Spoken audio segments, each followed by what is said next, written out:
tissue in, making it stay way down,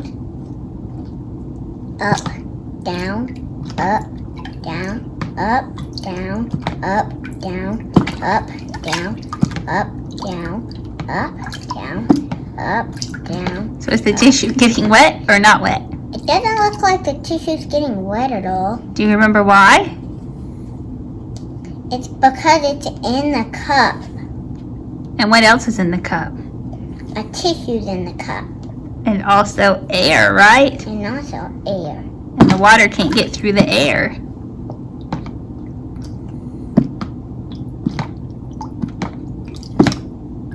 Pretty cool, huh? Now what happens when you tilt it over? Does the tissue stay dry? Nope, it gets wet. Because there's no more air. The water takes over the air, right? And it's soaking wet now.